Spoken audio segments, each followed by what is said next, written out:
the channel Exam Proof Class 10th. Let's start with part 2 of sectors of the Indian economy. पिछले chapter में हमने ये जाना primary, secondary और tertiary sector activities क्या होती हैं. इस चैप्टर में, इस पार्ट में हम जानेंगे कि किस में कितना प्रोडक्शन हो रहा है. प्राइमरी में सेकेंडरी से ज़्यादा हो रहा है या कम हो रहा है, टर्शरी में कितना हो रहा है, कुछ इस तरह से. जो आगे की मैं आपको मेथडोलॉजी दूंगी, इसमें ना सिर्फ आप सेक्टर कंपेयर कर सकते हैं, आप इकोनॉमीज़ भी कंपेयर कर सकते हैं. इंडिया, ऑस्ट्रेलिया, नामीबिया, इनमें कितना कितना प्रोडक्शन हो रहा है और किस में ज़्यादा हो रहा है, किस में कम हो रहा है. So let's start with it. How do we count various goods and services and know the total production in each sector.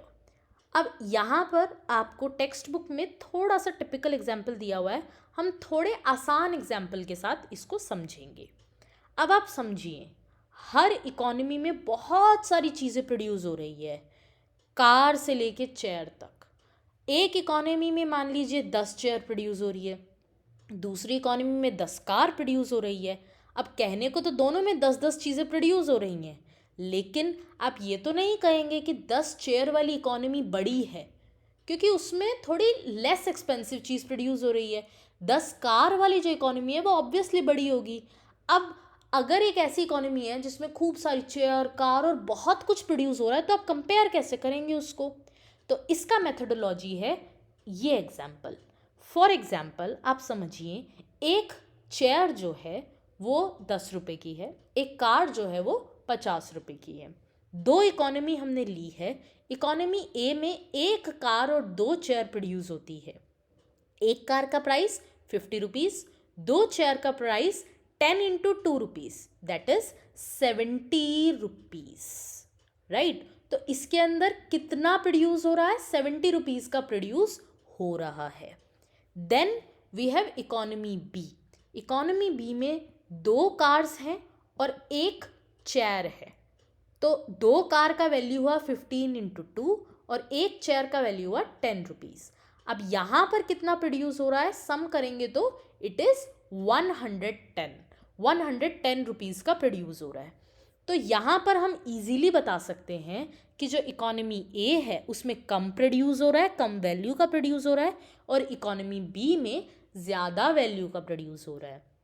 तो जब हम इसको बिगर स्केल पे करते हैं, जब हम इंडिया की इकोनॉमी देखते हैं या किसी और कंट्री की इकोनॉमी देखते हैं, जब बड़े स्केल पे करते हैं, तो उससे हमें पता चल जाती है किसी भी इकोनॉमी की जीडीपी. इसी को कहते हैं GDP, that is gross domestic produce. किसी इकोनॉमी में कितनी गुड्स और सर्विसेज की वैल्यू प्रोड्यूस हुई, वो कहलाती है जीडीपी.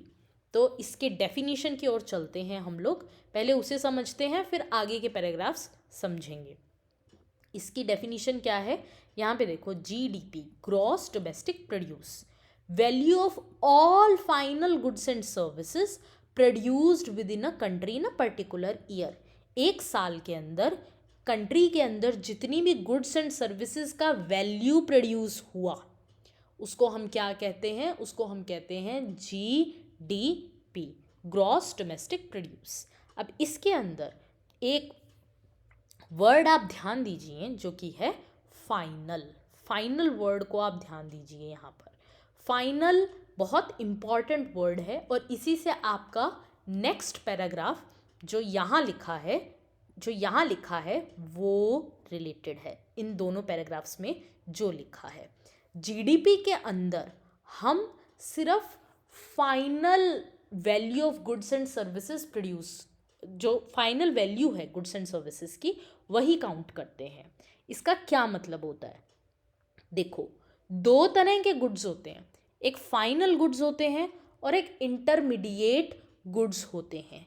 ये क्या होते हैं, इसको हम एग्जाम्पल से समझते हैं, जो कि मैंने आपको यहाँ दिया है लेफ्ट साइड पर. आप यहाँ देखिए, ब्लू इंक को एक बार इग्नोर कीजिए और सिर्फ रेड इंक को देखिए.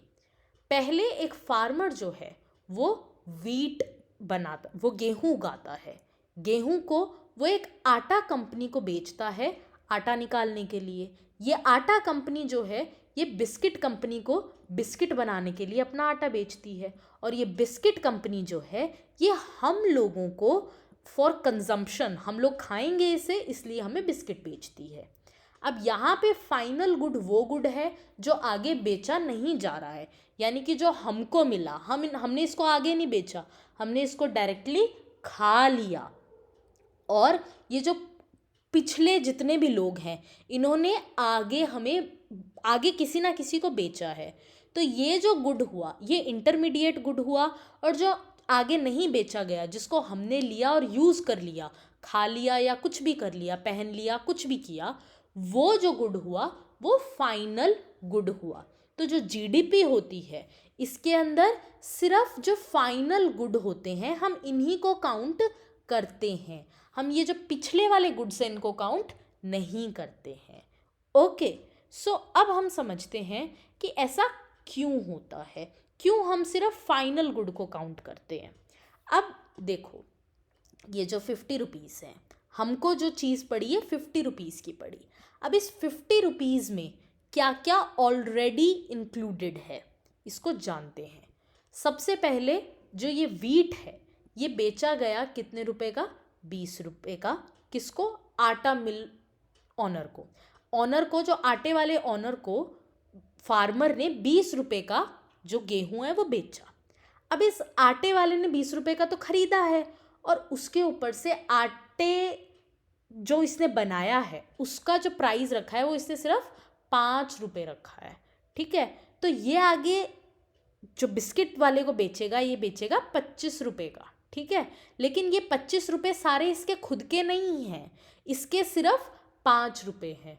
जो फार्मर है उसने 20 रुपए का जो बेचा है वो इस 25 रुपए में इंक्लूडेड है।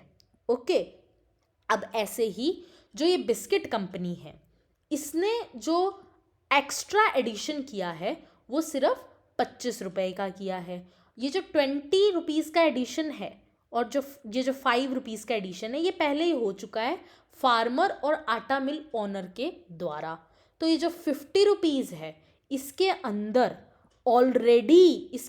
ऑलरेडी बिस्किट कंपनी के 25 रुपीज़, आटा कंपनी के 5 रुपीज़ और व्हीट ग्रेन वाले फार्मर के 20 रुपीज़ इंक्लूडेड हैं। तो इस 50 रुपये में जब आपने ऑलरेडी सब कुछ इंक्लूड ही कर दिया, तो अब अगर आप इसको फिर से काउंट करोगे, अब अगर आप ये कहोगे कि हम 20 + 25 + 50 करेंगे तो वो डबल काउंटिंग हो जाएगी, क्योंकि 50 में ऑलरेडी सब इंक्लूड हो गया। इसलिए जो भी इंटरमीडिएट गुड्स होते हैं उसमें सब कुछ इंक्लूड हो जाता है। सॉरी, जो फाइनल गुड होता है, जो कंजम्पशन के लिए गुड होता है, उसमें जो इंटरमीडिएट गुड्स की जितनी भी चीज़ें हैं, गुड्स हैं, सर्विसेज हैं, कुछ भी है, उसकी वैल्यू ऑलरेडी इंक्लूडेड रहती है। तो हम जीडीपी में सिर्फ फाइनल गुड्स ही काउंट करते हैं। ओके, तो ये पूरा का पूरा यहाँ पर जो कंसेप्ट था।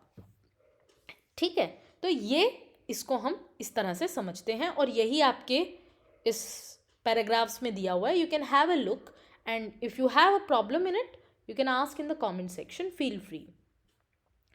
सो ये सब है।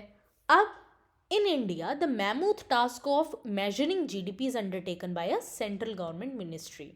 एक सेंट्रल गवर्नमेंट की मिनिस्ट्री है जो इस जीडीपी को कैलकुलेट करती है।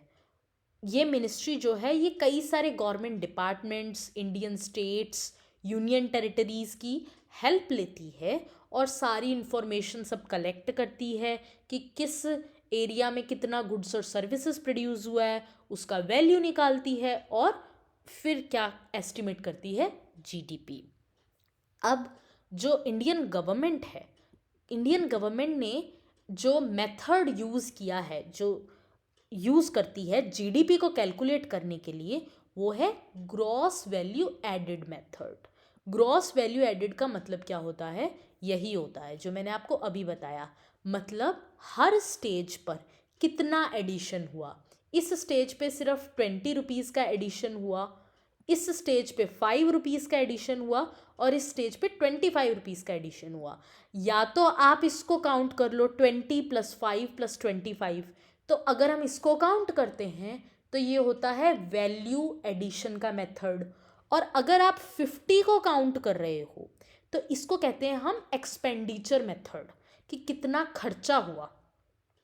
तो इंडियन गवर्नमेंट कैसे कैलकुलेट करती है? दोनों ही तरह से जीडीपी निकलती है, चाहे आप 20+5+25 कर लो या फिर डायरेक्टली 50 बोल दो, तो दोनों ही तरीके से जीडीपी आप कैलकुलेट कर सकते हो। लेकिन 50 वाला जो मेथड है ये एक्सपेंडिचर मेथड है, और ये जो 20+5+25 वाला मेथड है ये वैल्यू एडेड मेथड है, जो इंडियन गवर्नमेंट यूज़ करती है और जो ग्लोबली भी यूज़ होता है वो यूज़ होता है gross value added method. So with this we have understood this. अगले पार्ट में हम समझेंगे historical changes in the sectors. Thank you as of now.